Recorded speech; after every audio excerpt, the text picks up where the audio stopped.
Well, good afternoon, everybody. My name is Jessica Rorson, and we're here today with Venture Connect with Daryl, and he is going to be chatting about the pros and cons of buying an existing business or starting a business from scratch. Before we get started, I just want to read a land acknowledgement. As we gather here today, we acknowledge that we are on Treaty 6 territory and homeland of the Métis. We pay our respects to the First Nations and Métis ancestors of this place and reaffirm our relationship with one another. So thanks everybody for joining us. And I'm just going to pass it over to Jenny.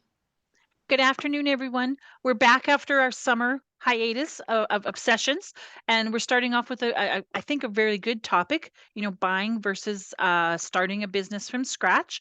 I'm with the Sage Hill Community Futures Office, and we hold the contract for the Indigenous Business Development Services. So we help businesses with loans, advice, and support. So if anyone has any questions, please feel free to reach out to us. We'd be glad to help. With that, I'm going to turn it over to Daryl, and I'm interested to see what you have to tell us. Great. Um, I am just going to share my screen here. It should come up in a moment.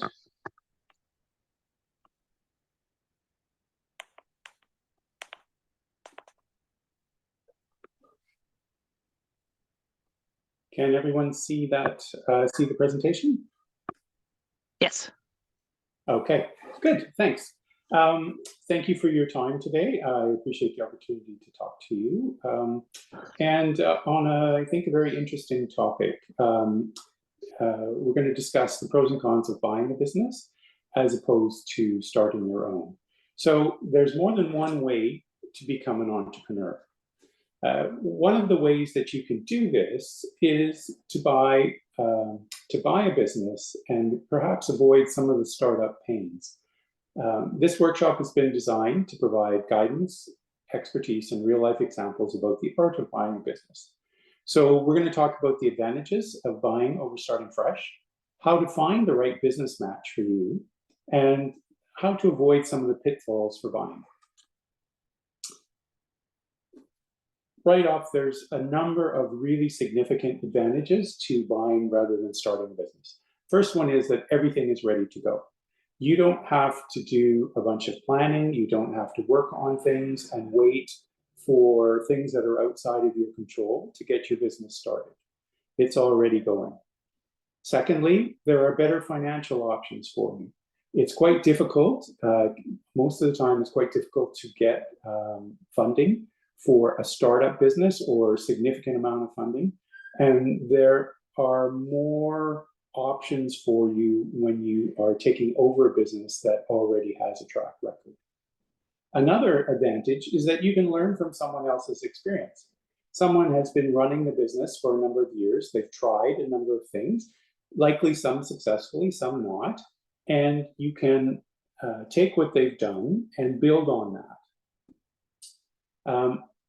A fourth opportunity is that you can accelerate growth with new ideas. So many times business owners have sort of reached a plateau in perhaps the investment or the energy that they have to put into the business. And you, as a new buyer coming in, can accelerate the growth of the business with some of the ideas and energy that you have. The last point is that businesses with a track record are far more likely to be successful than a startup.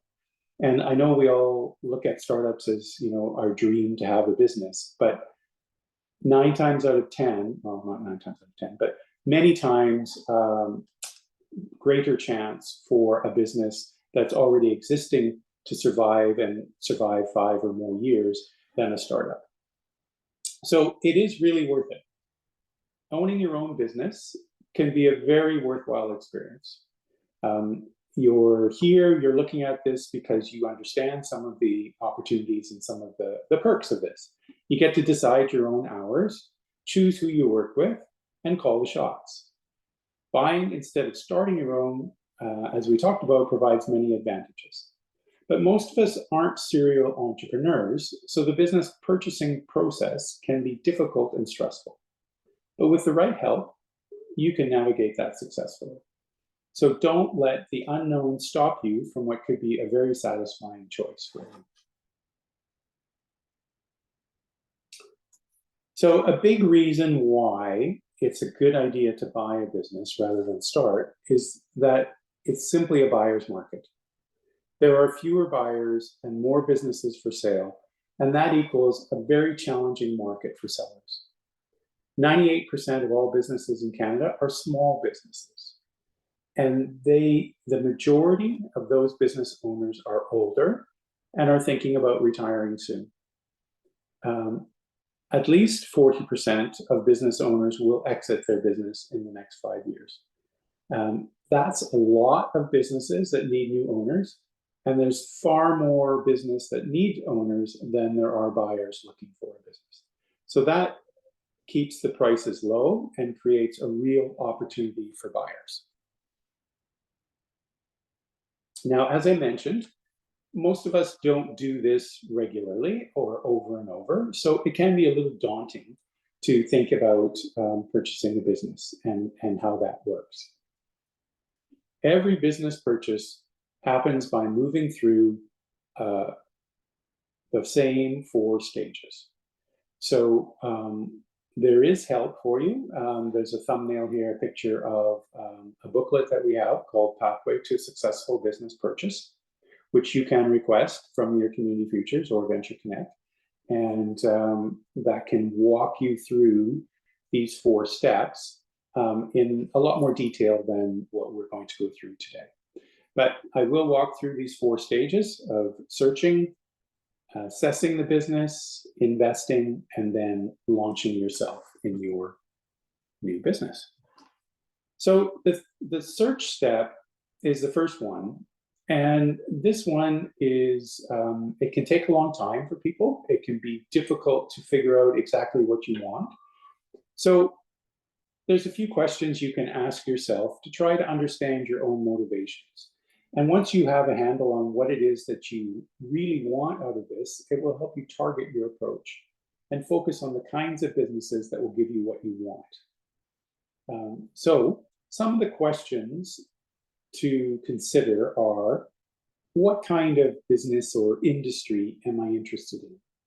Is it retail? Is it service? Do I want to make something? There are many, many different kinds of tourism businesses. There are many, many different kinds of businesses. So we start by looking at, okay, what industry? Then we need to look at what your price range might be. And the easiest way to figure that out is to start with, how much money can you put into this? And obviously there's, some calculations that will go along with that. But, that's another question you'll need to figure out. Generally, you will need something, but surprisingly, you will likely need a lot less than you think, especially if the business is doing all right and can afford loan payments. Which comes to the next question. What level of annual income do I need? So what do I need from this business in order to live?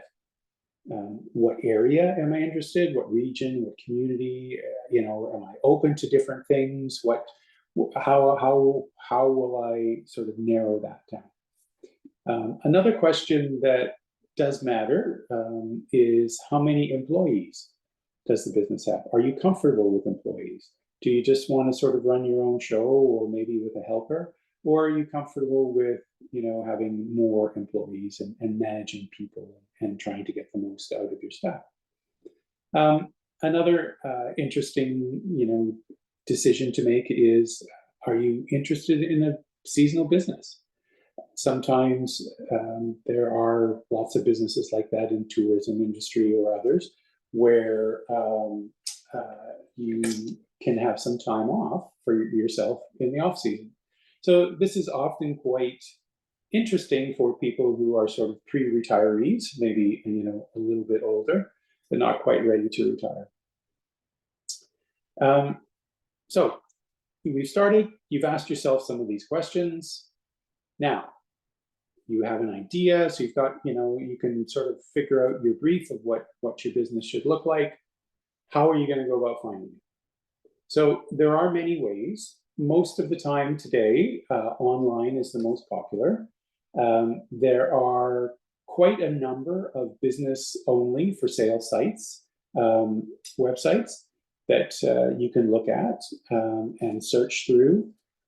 There are networks. If you have decided that, in a particular community, you can go to your community futures, you can go to your chamber of commerce, you can sort of look through networks and people contacts in the community. And you can also hire an intermediary. So a broker, a realtor, there are programs sometimes that you can work with that will help you to figure out how to find your business. So lots of ways to look and find something interesting. Once you've done that, once you've found something, now you need to assess whether the business is the right opportunity for you. So here we need information about a number of different things. We need to know how much money the business takes in. We need to know something about their customers. Are they commercial customers only? Is it consumers? Are they, how far do the customers come from? Is it online? Do they sell across Canada, across other communities, or is it just local? So information about that. If there's a facility, if there's a place they're leasing or they own, what information is available about that? It might be terms of a lease. It might be, if basically determining if the facility that the business is in right now is suitable for it. It's suitable for the plans that you might have for the business in the future as well. And then, of course, we want to know about employees. Some businesses, this is, very, very important. If you're buying a bakery, for example, you want to know, who's actually able to do the baking. Do I need to be able to do that, or do I have other staff that can do that? So any kind of business where you need skilled employees, you really need to understand who the employees are, what their skill levels are, and whether they'll be able to, you'll be able to run the business with them. And as well, if they would be interested in staying on. Most of the time, employees are, but that's important information to figure out. And sometimes employees retire with the owner. Opportunities about the business are also very important.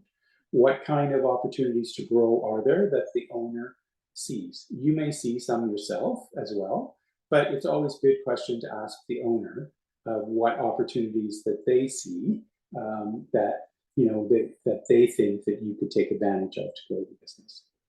And then lastly, we need financial information.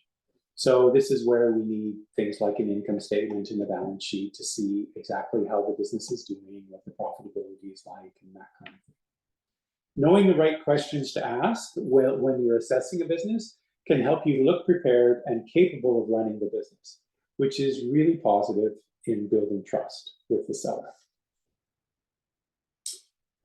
Part of the assessment is also understanding if the price that the owner is asking is reasonable. So I'm not going to spend a lot of time talking about value of business. That is a service that we provide to value business valuations. But there are many factors involved in the valuation of any business. The key one, of course, is the financial return. How much income comes from the business?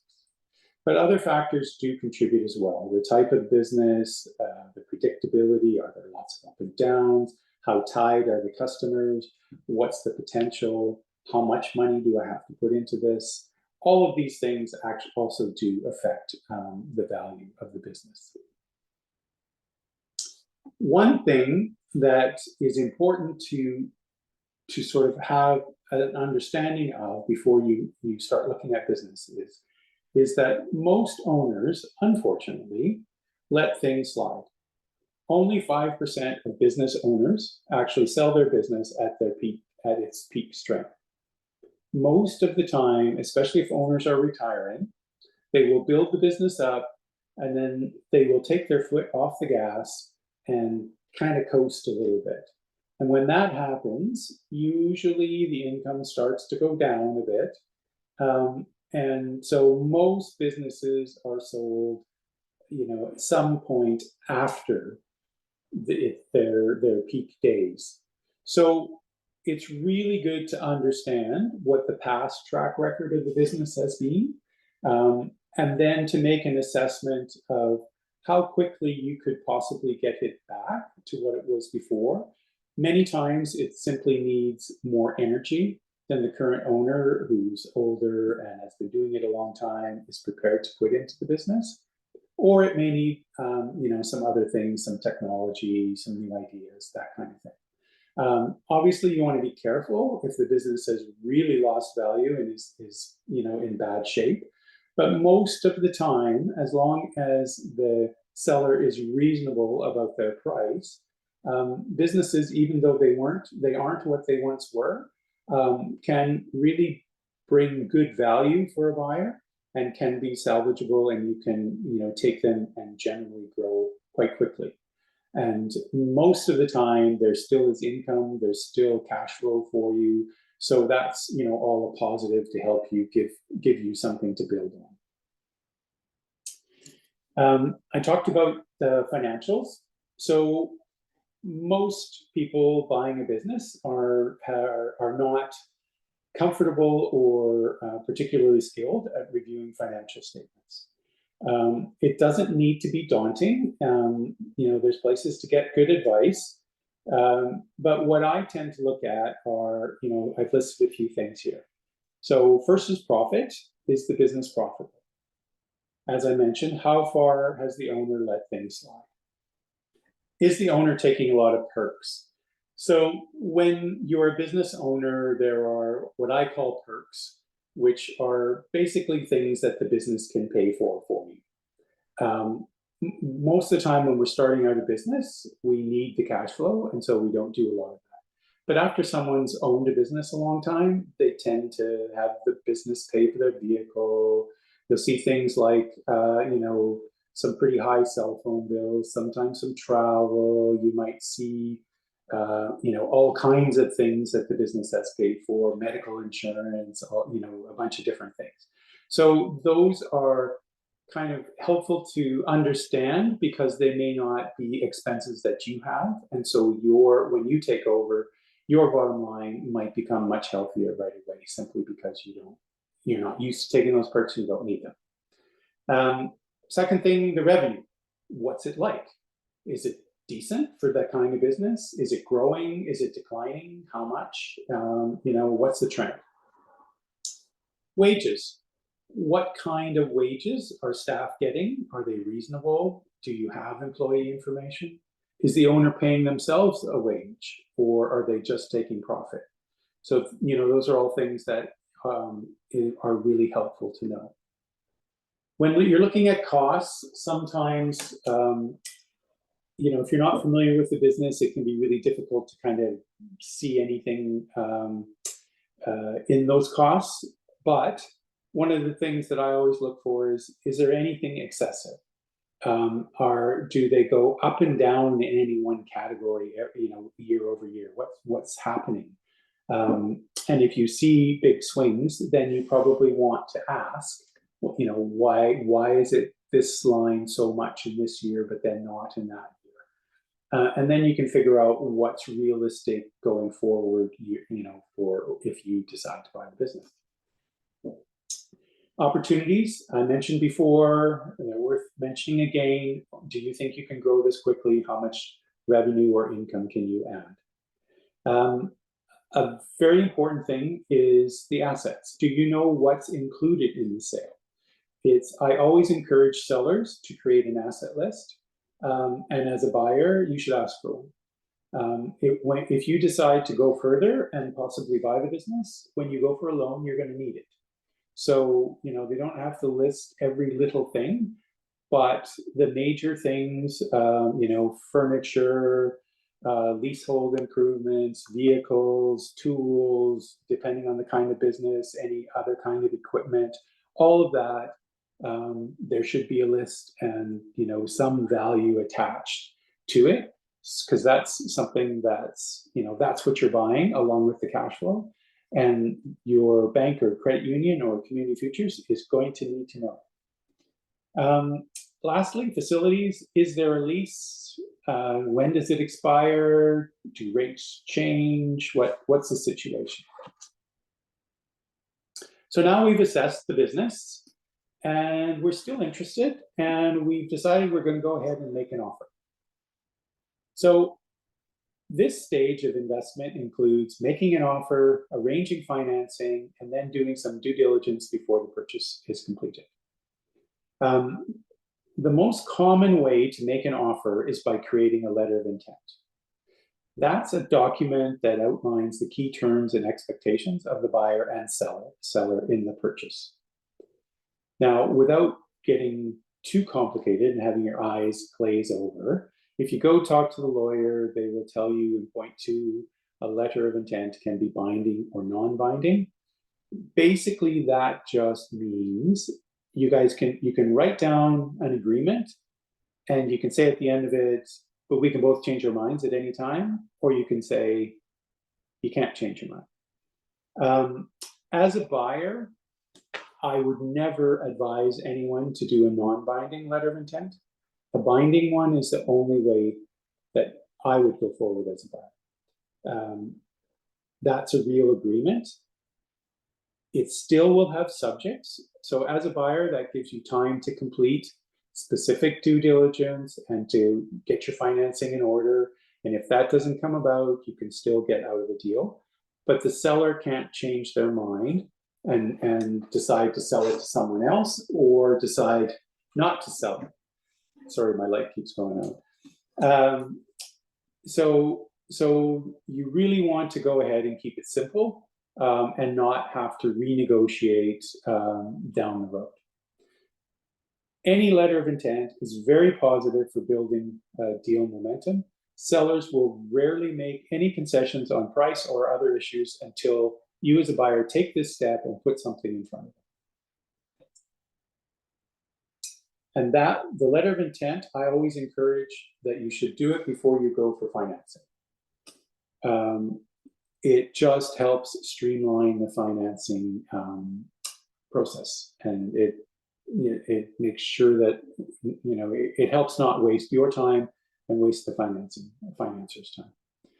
So financing, one of the key reasons that you're purchasing rather than starting is for the ready-made product, service, customers, and cash flow that the business has in place. That also provides some security and motivation for others to lend you money to buy the business. As I mentioned, when dealing with lenders, it's helpful to have terms already negotiated and information in hand before getting too involved in the financing process. It also makes it easier. You're not going to have to do a 47-page business plan. If it's an existing business that's successful, you have your agreement all laid out, your terms, you generally are going to be able to move forward with a much simpler business plan with a few simple financial documents and get the process moving much faster than if you go without those details. Some of the options for financing, the obvious ones: banks, credit unions, business BDC.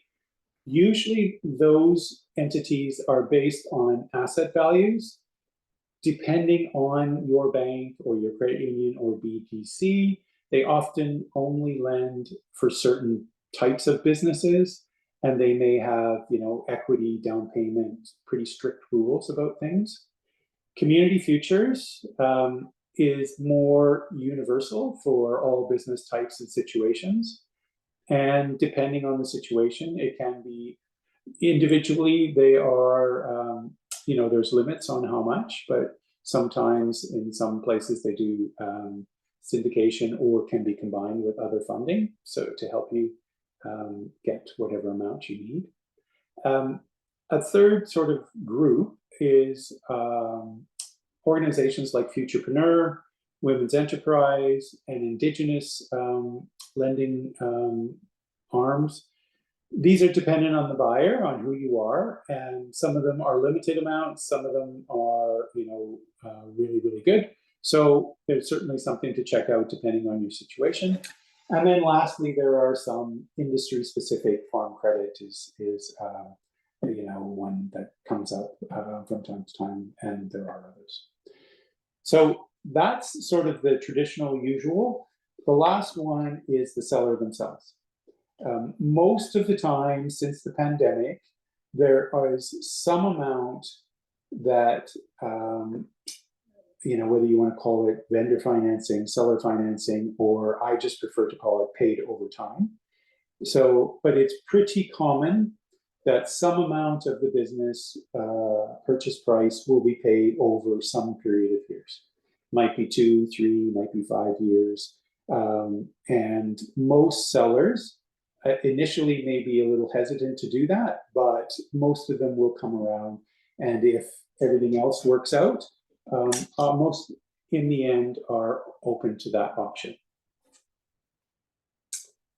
So now you've decided you're going to invest, you've come up with your agreement, you've got your financing, closed the deal, you're the boss. You're ready to take over the business. Congratulations. A resource that can be a tremendous assistance to you in this stage is the knowledge and experience of the owner. Transition support from the previous owner can save you a lot of time and headaches, and it's very affordable. Usually sellers will agree to provide some amount of assistance to a buyer as part of the purchase price. This might be anything from 2 weeks to a few months, and it doesn't necessarily, it's not generally full-time in the office, or in the business, but often there's some amount of time in the business, and then some amount that you can call them or talk to them, or they'll come in, or you can email them questions, and they'll help you understand how to deal with what, some information you're missing, or who does what, who they use for whatever service providers. So that's really, really helpful. For the few months, it's a good peace of mind, and it's something that as a buyer you should write into any purchase agreement. As a new business owner, you probably have many ideas of your own, as well as the ideas from the seller about how to increase revenue and profits. When you're newly in charge, think short-term at low cost and longer-term with a higher cost or effort. So most business sellers are around retirement age, so you may find that one of the quickest and easiest ways to give your business a boost is to implement technology. So don't try and do too much. Usually it's best to focus on 1 or 2 growth ideas to start, and save the rest as you move along down the business. So some common mistakes to avoid. I mentioned before that you should have your agreement in place before going for financing. A lot of times sellers really want to know that you can get the financing before they negotiate, but that doesn't work. It simply stalls and you won't get anywhere. So I would really encourage you not to try and nail down financing before the agreement. Get the agreement done first. In the past, owners used to sometimes ask sellers to pay a deposit to share their financial information. You should never do that. It's not necessary. You will have to sign a non-disclosure agreement to see anything, proprietary information or confidential information, but you shouldn't have to pay anything until you have an agreement in place and until you buy a business. Another mistake to avoid, you may come to an agreement. Sometimes people do a handshake. That is great, but it should be followed up with a letter of intent that you both sign. You're going to need it, and a lot of times an agreement, when people verbally agree, they agree on key things, but they don't agree on everything. And so there will be things that you didn't discuss, and those things can easily end up, sinking the deal before you get to the finish line. Another common mistake is to just leave it open, to come to an agreement and say, I'm going to go get financing, but not put any dates on anything. You need dates. You need deadlines. You need timelines. It's got to keep everybody on track. Otherwise, people get frustrated. And when you get frustrated, that's when deals fail to close. I mentioned before about getting a good asset list. Make sure that you have that. It's just going to be frustrating. I wouldn't go for financing until I had that. Sometimes you have to wait for the seller to put that together, but really you need to have that. And then another common mistake when you take over the business is trying to change too much right away. When you're taking over a business, it's much better to make it smooth, to make sure you get to know the customers, get the business running smoothly, and then start making your changes and improving the business. As a buyer, there are resources for you that you can take advantage of. Venture Connect, I mentioned before, the Pathway to Successful Purchase workbook, e-workbook, you can request that. We do also provide some services for evaluation or to help you come to an agreement. So you can contact your Community Futures or Venture Connect to learn more about that. And obviously, Community Futures can help you with financing, community connections, and resources. And that is my presentation. So thank you very much for your, let me just stop the share.